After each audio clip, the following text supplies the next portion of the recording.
What just happened inside Canada's trade cabinet sent a more consequential shock through Washington than any single tariff announcement of the last year, and almost nobody in North America is explaining what it actually means. Prime Minister Mark Carney, working alongside his trade ministers, his central bank governor, and a small team of senior diplomats, walked into a room in Beijing and walked out with a freshly inked strategic partnership. And buried inside the same news cycle was a quiet change in Canada's posture toward Washington that almost every major outlet covered as a footnote. If this kind of structural trade analysis, the story underneath the story, is what you're here for, subscribe, hit the like button, drop a comment, and tell us where you're watching from. This is the coverage that connects what standard reporting leaves separate. Let me set the stage. The CUSMA trade agreement between Canada, the United States, and Mexico has a built-in checkpoint. It is called the Joint Review. The agreement text says it must formally begin on July 1st, 2026. That date is not symbolic. It is in the contract. And what happens at that review can extend or end the entire framework. 3 countries, $1 trillion in trade every year, millions of jobs on both sides of the border. One date carved into a document signed 4 years ago. For months, the dominant story was straightforward. Washington held the leverage. The Trump administration imposed new tariffs on Canadian steel, aluminum, copper, and a long list of other goods. Officials in Washington said publicly that Canada had no choice but to accept whatever was offered. Canadian retaliatory tariffs, some estimates put the total near $155 billion worth of U.S. products, were expected to be the main weapon. But most analysts predicted Ottawa would fold at the negotiating table, accept partial concessions, and quietly absorb the rest. That is what the headline said. That was the story everyone covered. Then, 3 weeks ago, Mark Carney boarded a plane. He flew to Beijing. It was the first visit by a Canadian Prime Minister to China in nearly a decade. The trip ran from January 13th to January 17th. Official statements from the Prime Minister's office described the outcome in careful language. A new strategic partnership, new channels for trade dialogue, new agreements on agricultural exports, energy cooperation, and currency arrangements. And here is the part almost nobody explained. The visit was not scheduled for after the CUSMA review. It was scheduled for before, by design. Carney entered Beijing 3 weeks ahead of the deadline pressure cycle. He negotiated with the world's second-largest economy while Washington was still drafting its demands. And then he came home. And then Ottawa released its official readout. And then the markets began to notice. Carney's signature move was, on the surface, about canola and clean energy. That was the story everyone covered.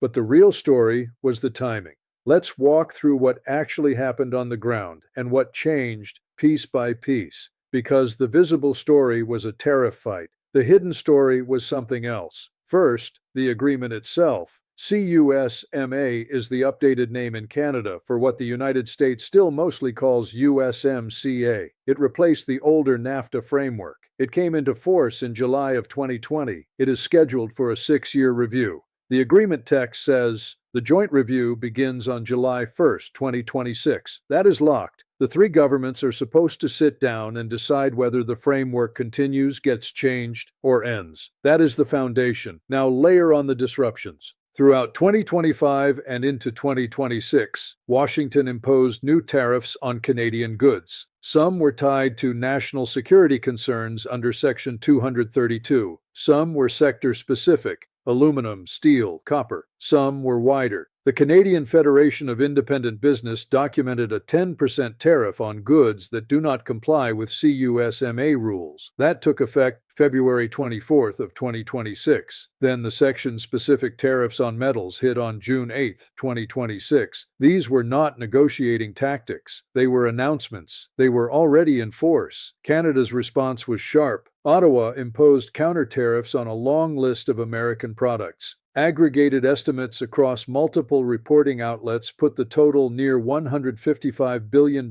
worth of U.S. goods affected. That was the scale of the response. One country listing some $155 billion of products from another country and saying, you pay a tax to send these here. This is what the financial press called a trade war, and it was. But it was also something else. It was leverage in advance of a deadline. Now, here is where standard coverage fell short. Most outlets treated the tariffs as the main event. They tracked each new announcement. They interviewed business owners. They quoted economists. They worried openly about how long Canadian households could absorb the price effects. All of that coverage was real. None of it was wrong, but it missed the strategic logic. Ottawa was not just retaliating. Ottawa was preparing. The deadline was coming. The leverage was limited at the negotiating table. So Canada was building leverage everywhere else. Then came the Davos speech. In January, Mark Carney addressed the World Economic Forum. He used the platform to describe a new economic posture for Canada. He talked openly about diversification. He talked about reducing dependency on any single trading partner. He framed the moment as a structural shift, not a passing crisis. 3 weeks later, he boarded a plane to Beijing. The timing was not accidental. The speech at Davos was a signal to Beijing, to Washington, to Brussels, to every major capital. The signal was, Canada is going to act. The Beijing visit ran from January 13th to 17th. The press release from the Prime Minister's office, dated January 16, 2026, described the outcome as a new strategic partnership. The agreement covered several areas: new market access for Canadian agricultural products, continued cooperation on energy, closer working-level ties on currency arrangements, and a commitment to high-level talks on the broader trade relationship.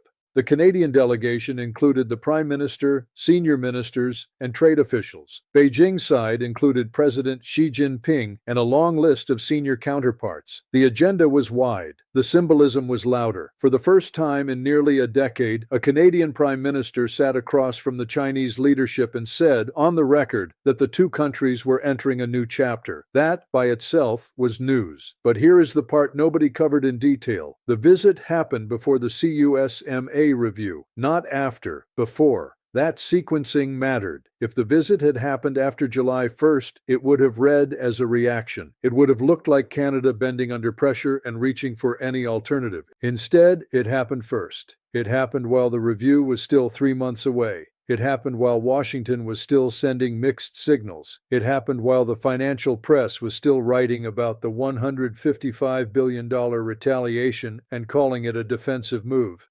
It was not a defensive move. It was an opening move. Carney did not go to Beijing because he had no other options. He went to Beijing because he had built enough leverage elsewhere to make the visit useful.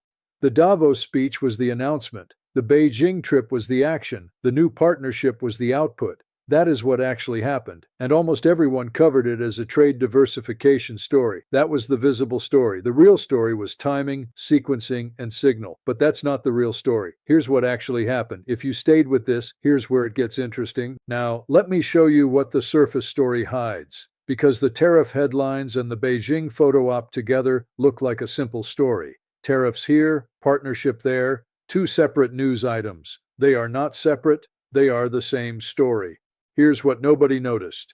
Buried inside Carney's January visit was a quiet shift in how Canada talks about currency. For decades, Canadian trade commentary has assumed that any meaningful trade with a non-U.S. partner flows through U.S. dollars. That has been the pattern. Canadian exporters sell canola to Beijing. The contract is priced in U.S. dollars. Payment clears through a U.S. bank. The settlement currency is American. That assumption shaped Canadian strategy for 40 years. It also gave Washington enormous informal leverage. If every transaction requires dollars, then someone who controls dollar flows sits at the center of every deal. Beijing understood this. Beijing has spent years building alternatives. The cross-border interbank payment system, known as CIPS, handles growing volumes of yuan-denominated trade settlement. Currency swap agreements with dozens of trading partners reduce dollar dependence. Bilateral trade in local currencies is a stated policy target. Canada sat on the sidelines of all this, until now. The Prime Minister's office language in the January readout was careful. It referenced closer working-level ties on currency arrangements. That phrase, currency arrangements, is significant. It signals more than symbolic cooperation. It signals an intent to explore transactions that do not pass through New York. Now let me be clear about scale. Canada's trade with China is large in absolute terms. Canadian agriculture, Canadian energy, Canadian mining and metals all flow across the Pacific. But Canada is not yet a major yuan-denominated trade partner. The shift, if it happens, will be gradual, it will be measured, and it will be reported in financial markets long before it becomes a headline. That is why the Beijing trip matters more than the surface story. It is not the ceremony, it is the foundation. Let me connect the dots for you. Washington set tariffs on Canadian steel, aluminum, and copper. Canada responded with tariffs on U.S. goods. The financial press treated the exchange as the main event. Carney flew to Beijing and signed a new partnership. The financial press treated that as diversification. Standard frameworks would say, these are two trade events happening in parallel. That framing is wrong. These are two moves in the same strategic sequence. Here's how it works. Move 1. Canada absorbs U.S. tariffs without folding. Canada shows that pressure does not break the political consensus in Ottawa. Canada shows that households and businesses will accept short-term disruption in exchange for long-term leverage. Move 2. Canada opens an alternative channel. Carney visits Beijing. The visit signals that Canada has another major partner willing to expand trade ties. That signal changes the negotiating posture in Washington before the July 1st review even begins. Move 3. Language shifts. Ottawa begins talking about currency arrangements. Trade desks and financial reporters begin to ask questions about yuan-denominated settlement. Even before any concrete agreement, the conversation changes the framing. Canada's trade exposure to the US dollar becomes a policy variable, not a background constant. Each move is small in isolation. Each move gets buried in headlines about something else. Together, they form a sequence. That sequence is the real story, and here is the buried detail almost nobody noticed. Carney's visit was framed as economic diversification. Standard media called it that. Analysts called it that. Even Carney's team used the word. But diversification, by itself, is a defensive word. It implies we want to spread our risk. It implies the United States remains our anchor partner, and we are simply adding optionality. That framing serves Washington. It reassures American negotiators that Canada is not pivoting away. It tells American markets that the dollar-denominated flow will continue. But the structural language in the Beijing readout was different. Closer working-level ties on currency arrangements is not defense. It is preparation. It is the diplomatic equivalent of an engineer testing load-bearing walls before changing the frame. Currency arrangements mean this. A trade finance transaction between a Canadian exporter and a Chinese buyer can theoretically clear in yuan, not dollars. Canadian banks can theoretically hold yuan reserves. Settlement can theoretically move through CIPS, not through the US dollar system. None of this is confirmed at scale. None of it has happened in any reported large deal. But the language prepares the ground. And once the ground is prepared, even small shifts in practice become plausible. That is what the Beijing visit actually did. It did not flip the channel. It did not replace one partner with another. It opened a parallel channel, quietly, steadily, in one direction only, outward, away from dollar intermediation. And now, here's why this matters for the bigger picture. Keep watching. What comes next is the part that changes how you see this whole story. Let me stack the data for you, because the structural shift is real, and the numbers tell the story. First, scale. Bilateral trade between Canada and China runs in the tens of billions of dollars per year across agriculture, energy, and metals. That is not a small number. It is a meaningful portion of Canada's overall trade footprint. Any shift in settlement terms, even partial, has measurable effects. Second, timing. The CUSMA joint review begins July 1, 2026. The Carney-Beijing visit happened in January. That means Canada arrived at the review with a freshly signed alternative partnership and a frame for currency cooperation already in place. Washington arrived with a list of demands and a tariff stick. The leverage profile was different than the headlines suggested. Third, posture. Carney's Davos speech. Carney's Beijing trip. Carney's choice to make the strategic partnership announcement a centerpiece of his official agenda. Each one signals to every major capital that Canada intends to negotiate as a sovereign actor, not as a junior partner, not as a regional appendage, as a government with multiple axes of trade and a willingness to use them. Fourth, currency plumbing. The system that processes cross-border trade, The dollar clearing system, the correspondent banking network, the U.S. Treasury market that anchors the system, all of it assumes centrality of the dollar. Any meaningful shift in how a G7 economy like Canada settles trade with the world's second largest economy creates small cracks in that centrality. Cracks do not break dams, but dams fail one crack at a time. Fifth, tariff persistence. As of June 8, 2026, U.S. Section 232 tariffs on aluminum, steel, and copper are in force. They were not paused for the review. They were not tied to negotiation milestones. They are the operating environment. That means any Canadian exporter in those sectors is calculating under tariff stress. That means the political pressure to find alternative buyers is real and rising. Sixth, retaliatory scale. Canada's countermeasures in aggregate covered roughly $155 billion worth of U.S. goods across multiple rounds. That scale tells you one thing about Ottawa's calculation. The government was prepared to impose real costs on U.S. exporters in exchange for negotiating leverage. Seventh, optics. The Beijing photo op, the Davos stage, the trade cabinet in Ottawa, the visible choreography of a Canadian government building partnerships in advance of a deadline. That choreography does not happen by accident. Eighth, language, currency arrangements, closer cooperation, strategic partnership. These phrases are not diplomatic filler. They are policy markers. Each one signals a direction of travel. And that is why the story underneath the story is the real story. The standard framework said Ottawa would absorb pressure and accept whatever terms Washington offered. The reality was Ottawa building leverage, signaling intent, and entering the review with options already in place. It is the same pattern we have seen in other capitals. Governments facing pressure from the United States over tariffs, over financial regulation, over market access, respond not by bending but by widening their base. They use the pressure window to open doors that were politically harder to open under normal conditions.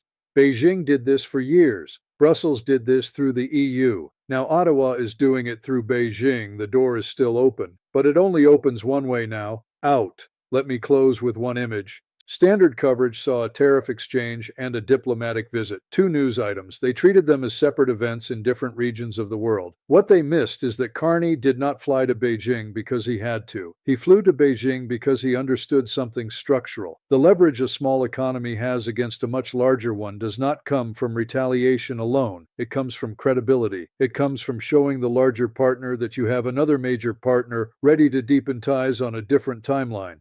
That credibility is what changes negotiating dynamics, not the photo op, the credibility.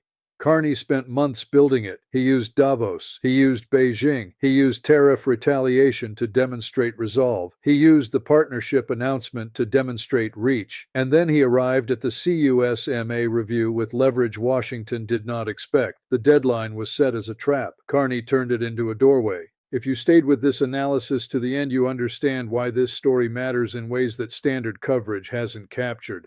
Subscribe, share this with someone tracking where global trade is actually moving. Hit the like button and leave your thoughts in the comments. This kind of analysis only reaches the people who need it when viewers like you help it move. Thank you for being here.